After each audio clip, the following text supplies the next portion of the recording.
Nos encontramos en el quinto día del Tour Amishav 2024 por toda esta tierra de Israel. Estamos aquí en la orilla del mar de Galilea, en uno de los lugares más hermosos de toda la tierra, y estamos aquí después de hacer un recorrido por las ruinas de Capernaum, hebreo Kafar Nahum, o la aldea de la consolación o del reposo. Y bueno, pues acabamos de dar todo ese recorrido y fue algo muy especial. Estoy grabando este video para dejar documentado lo que hicimos este día 5 del Tour Amishav 2024, y hubo un devocional que tuvimos que ese, por más que hubiéramos tratado de plasmarlo en un video, es muy difícil. Acabamos de rendir un homenaje a aquel que siendo rico se hizo pobre, aquel que vino a habitar entre nosotros. Él vino a habitar en este lugar. Este es el lugar donde vivió Yeshua. Aquí hay unas ruinas que verás en este video, unas ruinas de la casa de Pedro, donde pues Yeshua estuvo viviendo en su ministerio aquí por Capernaum. Y bueno, pues el devocional que tuvimos aquí el día de hoy es acerca de los milagros, las enseñanzas que Yeshua hizo aquí en Capernaum, en Corazín, en Betsaida, y él habló juicio a estas tres aldeas. Ay de ti, Corazín, ay de ti, Betsaida, ay de ti, Capernaum, que fuiste levantada hasta lo alto por todos los milagros que se hicieron acá, pero dice, van a ser derribadas hasta el suelo, van a ser juzgadas, porque si los milagros, las señales que se hicieron en estas aldeas se hubieran hecho en Tiro y en Sidón, hubieran permanecido hasta la fecha. Ciudades idólatras, ciudades paganas, que Yeshua dice se hubieran arrepentido si se hubieran hecho en esas ciudades los milagros que se hicieron acá. Pero bueno, pues como él mismo dijo, ningún profeta es querido en su lugar, ningún profeta es querido en su casa, y pues fue rechazado en estas aldeas. Y qué privilegio para nosotros que no vivimos eso, no lo vimos, pero creemos en esos milagros. Y justamente eso fue lo que reflexionamos en este devocional. Es increíble que gente de todas tribus, naciones y lenguas, gente tan lejana a estos lugares, estemos viniendo aquí a rendirle un homenaje. Escrito está, dichosos, bienaventurados. Yeshua mismo le dijo a Tomás, Tomás, por cuanto viste, creíste. Dichosos, felices, bienaventurados los que sin ver creyeron. Y eso somos tú y yo los que, a pesar de no haber estado ahí presentes, no haber visto físicamente todos esos milagros, estamos acá 2000 años después rindiéndole un homenaje a nuestro Salvador. Espero que todavía haya muchos más en este siglo, en esta generación, que ya sea que vengamos a este lugar o no vengamos a este lugar, donde quiera que estemos, sigamos rindiéndole un homenaje aquel que vino a darnos su vida, una vida en abundancia. Bendito sea, Señor, por esta oportunidad que nos diste estar aquí en Capernaum. Gracias, Señor, por este recorrido, gracias por estos discípulos que tú trajiste de las naciones, que se gozan, están dichosos de estar en tu presencia. Gracias por darme una oportunidad más de pisar esta tierra en la cual tú hiciste prodigios, milagros, señales. Y, Señor, qué milagro, qué prodigio, qué señal más grande podemos tener que la de un corazón de piedra que ha sido transformado en un corazón de carne. En nosotros se ha cumplido tu palabra, dejaste estas tierras, dejaste Nazaret por ir en búsqueda del otro redil, del otro rebaño. Dijiste, tengo otras ovejas que no son de este redil, voy a ir en búsqueda de ellas y las voy a traer para que sean un solo rebaño y un solo pastor. Y aquí estamos, Señor, tus ovejas descarriadas de todas las naciones, que tú en tu misericordia nos has traído a este lugar y nos estás atrayendo, nos estás seduciendo de todas las naciones. Gracias, buen pastor de Israel, por tu paciencia, tu misericordia, de haber ido por la oveja descarriada. Bendito seas. En tu nombre, Yeshua, te damos un homenaje en este lugar. Amén. Mi gente linda, estamos en Capernaum. Capernaum o Kfar Nahum en hebreo, el significado la aldea de Nahum. La palabra Nahum viene de Lenahem, consolar, tranquilizar. Y es así como llevaba el nombre este lugar.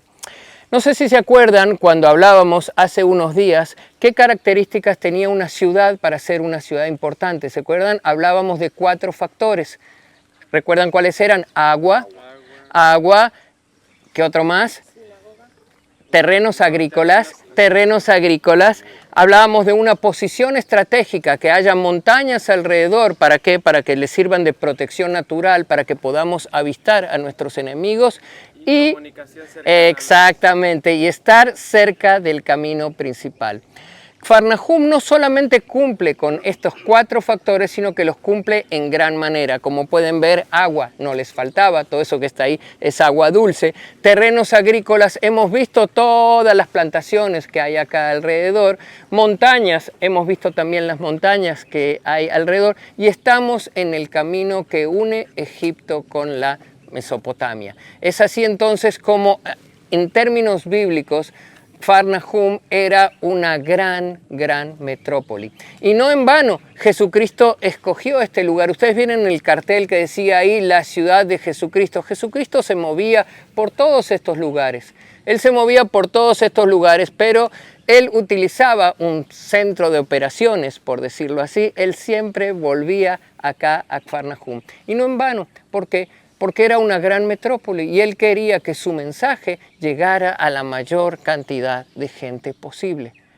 Y es así como cuando él venía se congregaban todas las multitudes. Ahora yo quiero mostrarles arqueológicamente lo que acabo de decirles. Fíjense que todas las piedras que vemos en las excavaciones arqueológicas son piedras de color negro. Piedras basálticas, piedras, digamos, como consecuencia de erupciones volcánicas, y esa es la piedra local. Pero miren acá a mis espaldas, tenemos piedra de color blanca, o sea que son piedras que trajeron de otro lugar. En las épocas bíblicas, traer piedras, mover piedras de un lugar a otro, era algo carísimo. Y es entonces, como dicen los mexicanos, había mucha lana acá en Kfar Nahum. Era una ciudad muy próspera donde había mucho movimiento. Y no solamente tenemos acá piedras blancas, sino que miren los grabados que tiene la piedra. Entre otras cosas, vemos acá los 7 frutos de la tierra prometida, lo que nos indica ¿qué cosa? Que había población judía aquí. Entre los grabados, quiero llamarles la atención de uno en especial. Síganme con la vista.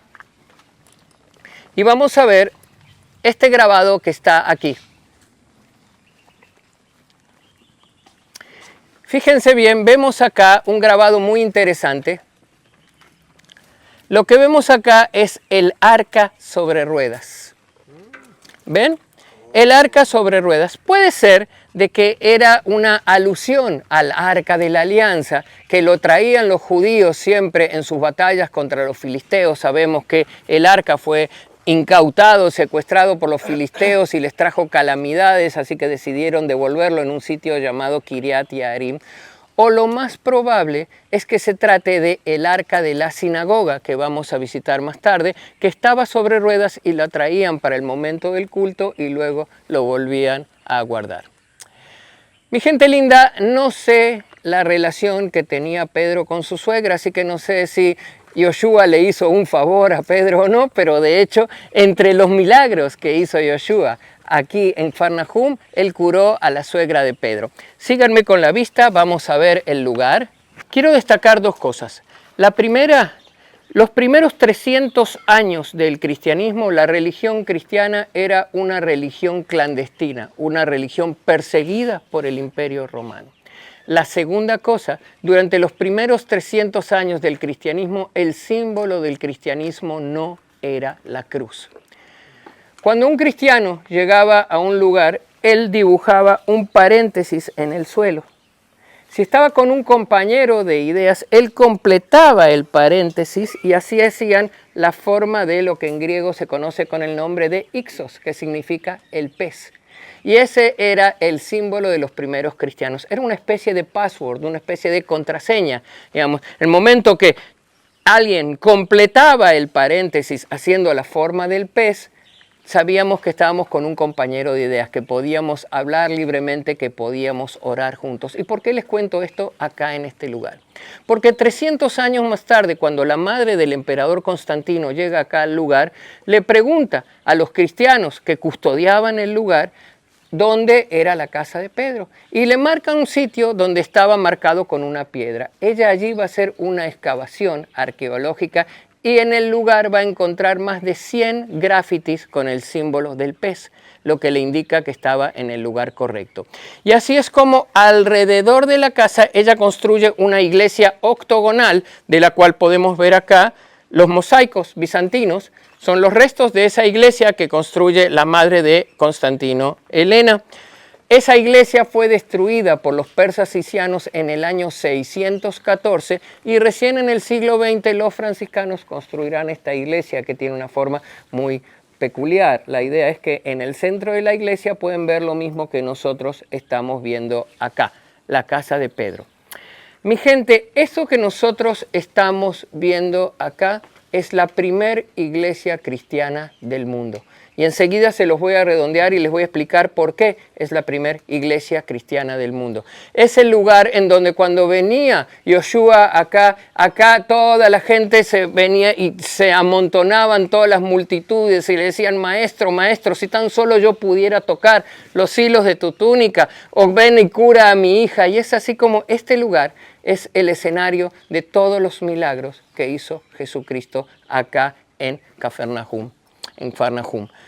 Recuerden la cura del paralítico, que debido a la multitud no se podían acercar, entonces desarmaron el techo y lo bajaron por acá. Recuerden de la hija de Jairo, Talita Cumi, todo eso ocurre acá en este sitio que nosotros estamos viendo. Y es así como esto, que tiene la forma como de una isla, llevó el nombre de Ínsula Sacra, como la isla sagrada, en el lugar en donde era la casa de Pedro, que es el sitio en donde se hospedaba Yoshua cuando él venía acá.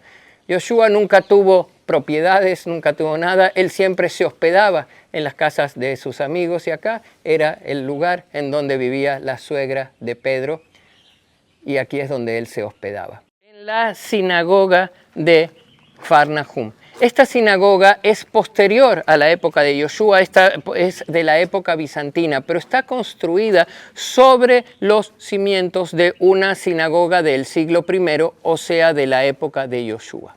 ¿Okay? En la época de Yoshua, el culto a Dios no era en la sinagoga. El culto era ¿dónde? En el templo de Jerusalén. Recuerden, los judíos tenían como precepto bíblico 3 veces al año ir a ofrecer sacrificio al templo durante Pesaj, Shavuot y Sukkot, Pascua, Pentecostés y la fiesta del tabernáculo. Y así es entonces como el culto no era en la sinagoga. Entonces, ¿para qué había sinagogas? Ayer estuvimos en la sinagoga de Nazaret y nos fue muy claro y muy explícito. La palabra sinagoga en hebreo se dice Beit HaKnesset.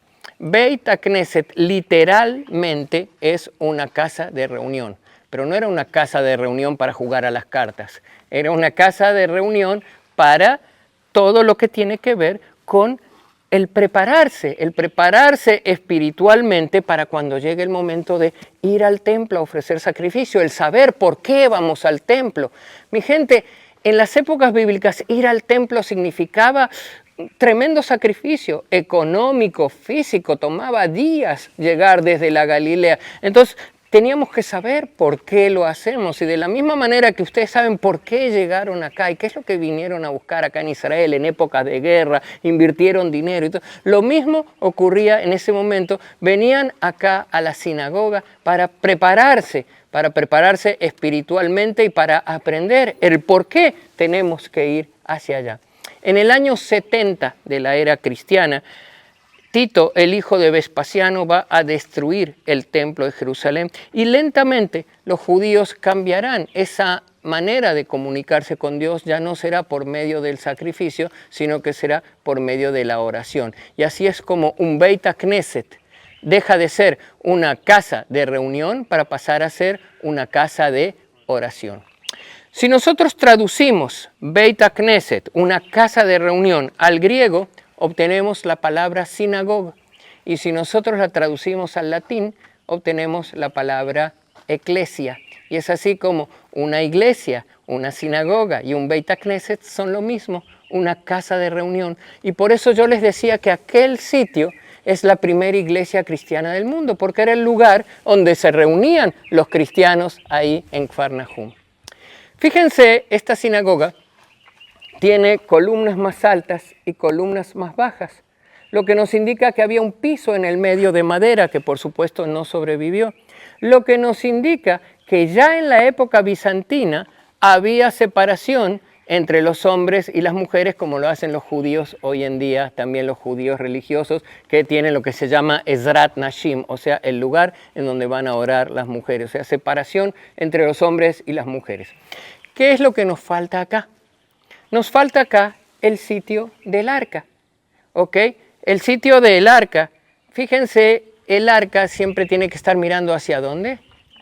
Hacia Jerusalén, hasta Jerusalén, o sea, hacia allá. Pero fíjense que las entradas están también mirando hacia Jerusalén. Seguramente no les era cómodo el tema de que el arca esté por donde pasa la gente, entonces el arca estaba sobre ruedas, lo traían para el momento del culto y luego lo volvían a guardar como en el grabado que les mostré allí. ¿Preguntas? Perdón, ¿qué arca? El arca es lo que se llama el Arón HaKodesh, no el arca del Brit, no el arca de la alianza que desaparece con la destrucción del templo, sino que el arca que nosotros lo llamamos es el Arón HaKodesh, que es el armario en donde están guardados los rollos de la Torá. A eso le llamamos el arca, que siempre está mirando hacia Jerusalén, y también hay un velo que cubre el arca, como había un velo en el que separaba el lugar santísimo del lugar santo en el templo. Hoy en día en todas las sinagogas vas a ver ese arca, el Arón HaKodesh, que está con un velo, con una cortina que lo cubre, de la misma manera que había un velo, una cortina en el que separaba el lugar santo del lugar santísimo. Fíjense cuántos morteros para hacer harina vemos, lo que nos indica la actividad industrial que había acá en Kfar Nahum. Mi gente, Kfar Nahum era un lugar importantísimo, importantísimo y sumamente próspero. Kfar Nahum, junto con otro lugar llamado Betsaida y otro lugar llamado Corazín, los tres lugares fueron maldecidos por el Señor. ¿Por qué? Porque ellos no solamente fueron testigos, sino que fueron escenario de todas las maravillas que Él hizo y no se convirtieron. Y es así como el texto nos dice: ay de ti Betsaida, ay de ti Corazín, ay de ti Kfar Nahum. Si en Tiro y Sidón se hubiera, y así es como continúa. Kfar Nahum, junto con Betsaida y junto con Corazín, los tres fueron destruidos por un terremoto que ocurrió en el año 749 y nunca más volvieron a ser construidos, a pesar de que tenían todas las cualidades para ser ciudades enormes. Como testimonio de la destrucción de Kfar Nahum, a mí me gusta mostrarles siempre este arco que vemos acá, que sin duda perteneció a un edificio colosal. No sabemos a qué edificio perteneció y por eso los arqueólogos deciden dejarlo in situ, tal como lo encontraron, y a mí siempre me gusta mostrárselos como testimonio de lo que era Kfar Nahum y de la destrucción de la misma. A diferencia de lo que vimos ayer, lo de ayer es una reconstrucción, digamos, esto es completamente original, encontrado en las excavaciones arqueológicas. Vemos acá la piedra fija y la piedra móvil, en hebreo Yam y Melel. Hay una columna que está entre medio y que hacemos girar. O la giraba una bestia o la giraba gente que estaba condenada a girar la rueda. El hacer girar la rueda, en hebreo se dice lefarej, lefarej. Y cuando nosotros hablamos trabajo forzado, en hebreo decimos abodá mefarejet. Y esa es la relación entre el trabajo forzado, que era girar la rueda, y el verbo de hacer girar la rueda. Evidentemente, en las épocas bíblicas había gente que tenía que cumplir una condena y su condena era mover la rueda del molino que estamos viendo. Una vez que hemos roto las aceitunas, se juntan las aceitunas y se ponen en esa cesta que tiene la forma como de una boina. Una boina arriba de otra boina y arriba de otra boina, una arriba de la otra, hacen la forma como el fuelle de un acordeón. Las aceitunas de más arriba ejercen un peso sobre las aceitunas de más abajo y eso nos da una pequeña cantidad de aceite que se llama catit. Ese catit era cuidadosamente recolectado y era enviado al templo de Jerusalén. ¿Para qué? Para encender la menorá. Mi gente linda, todo lo que tiene que ver con el culto en el templo no puede ser forzado. Y es así entonces como ese aceite que se utilizaba en la menorá no era un aceite prensado, sino que era tan solo el resultado de las aceitunas de arriba sobre las aceitunas de abajo. Y es así entonces como ese aceite, una vez que obtuvimos ese aceite que es tan solo el resultado de las aceitunas de arriba sobre las aceitunas de abajo, lo ponemos acá. Ven, esta columna que vemos aquí es la que es el punto de apoyo sobre esa gran columna de madera, como hemos visto ayer en la reconstrucción, ¿recuerdan? Allí se van a presionar ese fuelle, digamos, que está formado por esas distintas canastas, una arriba de la otra, y vamos a obtener un aceite que es para comestible. Cuando nosotros presionamos, y ya no nos sale más aceite, ¿qué hacemos? Colgamos piedras, como vimos ayer, y volvemos a presionar y nos da un aceite de menor calidad que es para iluminación. ¿Qué tiene que ver esto con nosotros? Gachmanim es el sitio de la agonía. Allí 3 veces Jesucristo dijo, Padre, pasa de mí esa copa. Y de la misma manera que cuando Él por 3.ª vez dice, Padre, pasa de mí esta copa, la presión de la agonía es tan pero tan fuerte. Imagínense cuando nosotros presionamos con esa gran columna de madera, como vimos ayer, más las piedras, en ese momento las aceitunas nos dan absolutamente todo lo que nos pueden dar. La presión que siente ahí Yoshua es tan pero tan fuerte que su sudor se convierte en sangre y la roca en la cual él estaba apoyado se quiebra. Y de la misma manera que el aceite de la 3.ª presión es un aceite utilizado para iluminación, nosotros decimos que Yoshua ilumina nuestros hogares. Amén.